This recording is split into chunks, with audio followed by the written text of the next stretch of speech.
Let's go. So, what's up, guys? It's FTTV, man. It's been a long damn while, man. Yeah, I've been quite busy. I just finished my exams yesterday. So, yeah, actually today.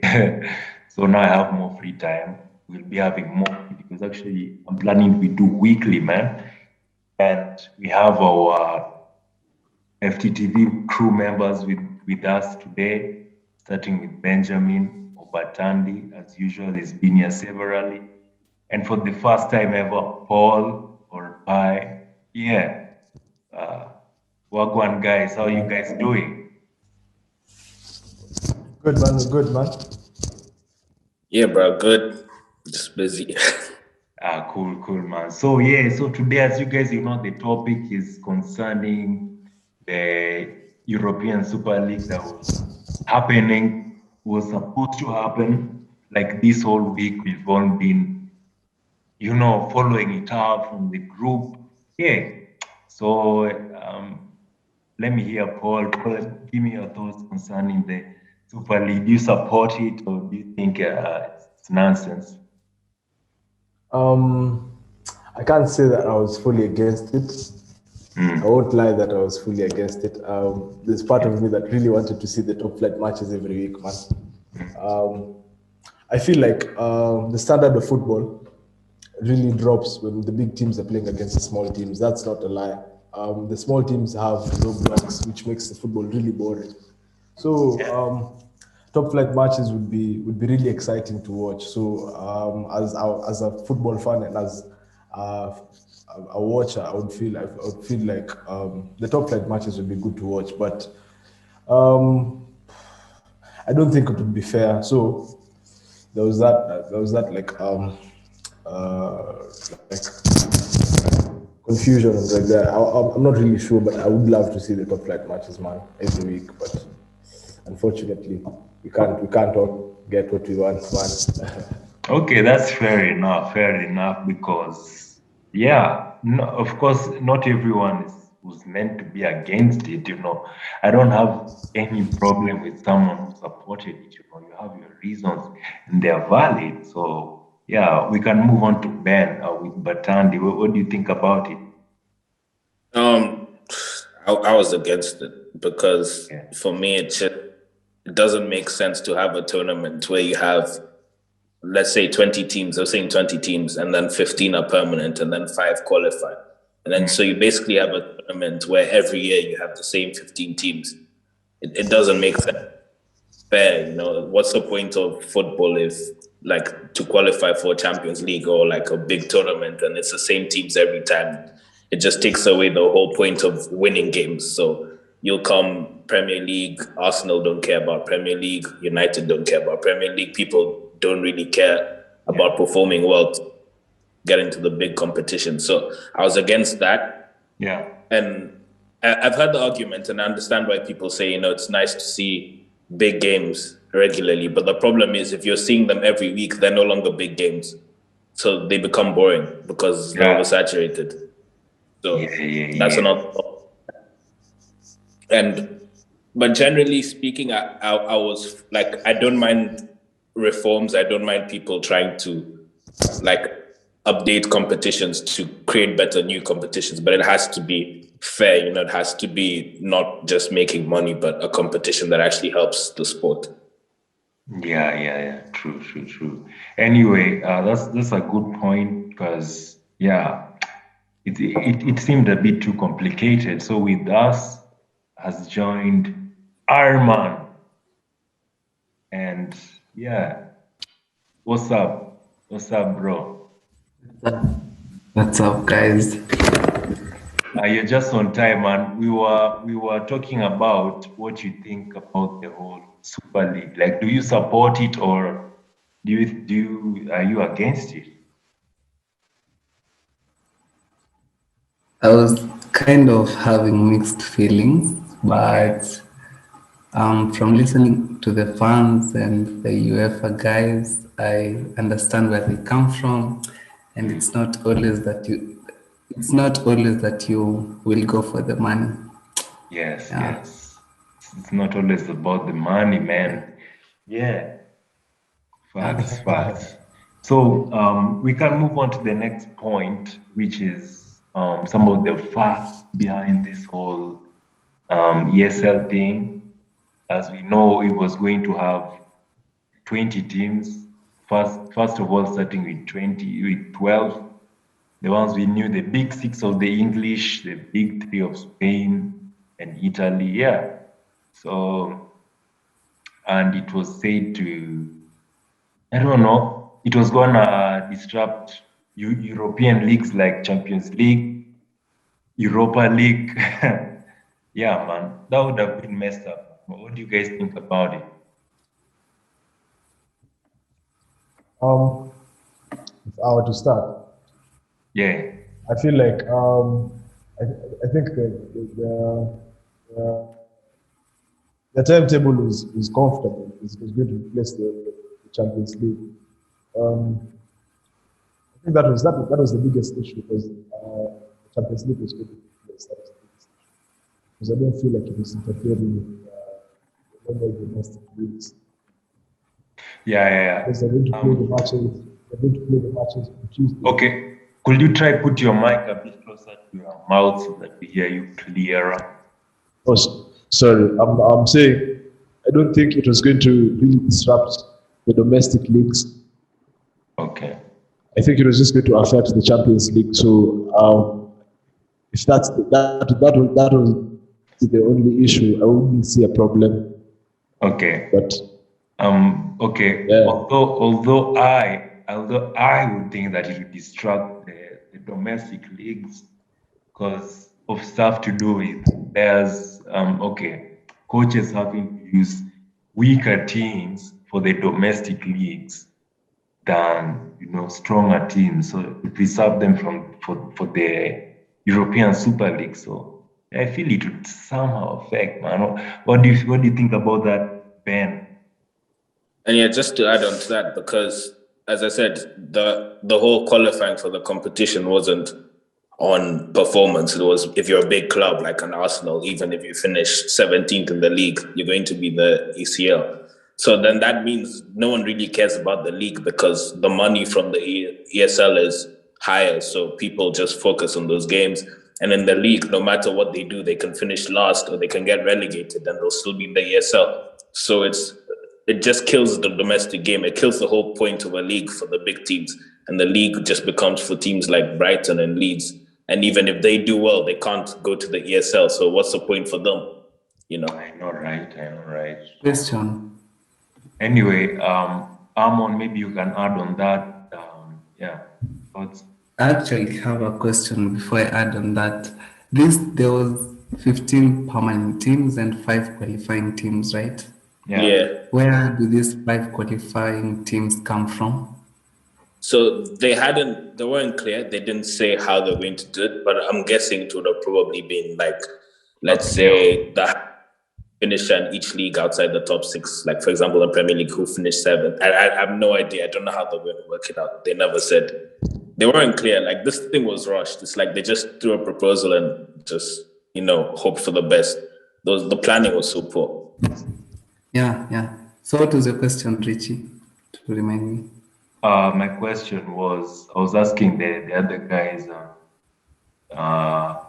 what do you think it would have an effect? If it would have an effect on like the Champions League, for example, like we had, I don't know, players are gonna be removed, something like that. We also had World Cup, all that kind of crazy talk.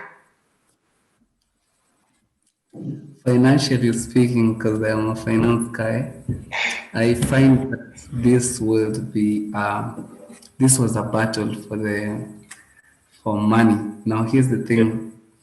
UEFA are a monopoly as they stand right now. There's no other league that plays the top clubs of the top countries together. It's only UEFA. And I think that's why they were pretty mad about this because if you're the only one in the business, you will want to remain the only one in the business. Yes. So it would greatly affect UEFA. It's all about how the big clubs want more power, but UEFA aren't going to give them power. And then, like, if you noticed after this whole thing started, I saw reports that UEFA paid off the English team. So all of a sudden, UEFA, who were claiming they didn't have money, found money to pay off the English team. So it's just a whole game about power. And like even UEFA can sit here and pretend that they're defending the sport. They aren't defending the sport. They're just defending the bank accounts. Yeah, that's deep. That's deep. Cool, cool. So I'd like to ask you guys. Right now, we all know that the ESL is suspended. We know that all English teams are out of that. So nonsense, in my opinion. And what do you guys think will be the future now of European football now that all this has happened? Because obviously this is gonna change something. Okay, first of all, sorry, I forgot to mention, guys, audience. Mourinho was also sacked, and us FTTV guys felt and broke down, see that it was actually because of he was against the ESL. So to continue, the question is, what effect do you think this will have, even as we wind up? Like we got like 7 minutes to go, so we can start with Paul.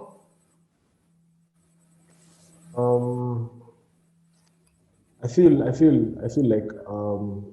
it's time for other teams to step up, because if a situation will arise where 12 teams think that they're better than all the other teams in Europe, I think that should be a wake-up call to the other teams. That should tell you that these teams feel like you're not playing the level of football that they're playing. So I feel like other teams need to really up the game, and I feel like that's going to happen. If you've been watching the matches recently, these teams playing against the big six in England are really playing really well.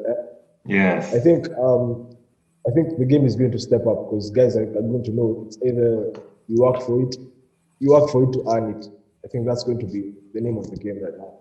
Yeah, man. Yeah, let's very good points, Paul. Man. Let's go to Ben.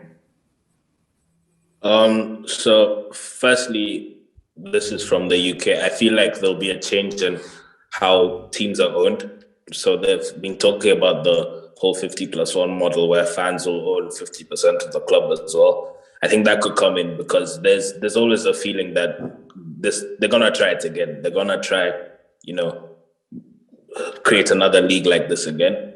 I also think that there'll be more like battles between UEFA and big clubs because this is about money, So people are gonna try like get a bigger slice of the cake, and it's just going to continue more and more. There's the UEFA Champions League reforms, as we've seen. I feel like that will change as well because there's obviously stuff people didn't like, and so there'll just be a lot more politics involved, I think, for the next 5 years in football. Yeah, true. Like, for example, on the point of the new format of the Champions League, man. You guys, audience, if you saw it, it's complicated, man. It's kind of nonsense, in my opinion, as well. So let's move on to Armon on the same point. The other guys have brushed over most of the things, but I think that now that the ESL and the idea of creating another league has been brought out, someone has gotten an idea in his mind. I think right now, someone is thinking, so I can bring a league too, by the way. Like it is an idea that has gotten into the mind of someone right now. So even if ESL has gone down, like it may backfire, I think within the near future, top 5 years, there is going to be another likewise story to the ESL. Someone will create something again. Let's see. Let's wait and see. Yeah, man. True. Now probably if somebody wants to create some new league, he or she will obviously have to take a lot of years to have it more organized. Yeah, this one I find, as we said, was a bit rushed and all that. And then I have to ask you guys as we wind up, what do you think is the future for Florentino Perez, the Real president, who was also the chairman of the ESL? Yeah, let's start with, yeah, you anyone can say only because it's his future now. Wow. I'm actually, me, I was even surprised that Perez was the one behind all of this. Like, You were I want to really surprised? You were understand. surprised? I was, I was, Ah, honestly. What did he want out of this? Like, those are the questions that are going in my mind and many people's mind. You What know, was his motive? I don't think he was alone. Like, I feel like he was the face because, like, most of the American owners, the Glazers, the Arsenal guys, all these guys like sitting in the shadows. They don't like showing the face. Perez is the only guy who shows his yeah, face, yeah. So I think alone. And like I was reading articles and documentaries on him, and I've seen like he's been planning stuff like this for 10 years. And this is also an American style kind of like football. So the American owners also wanted this because it's good for their money.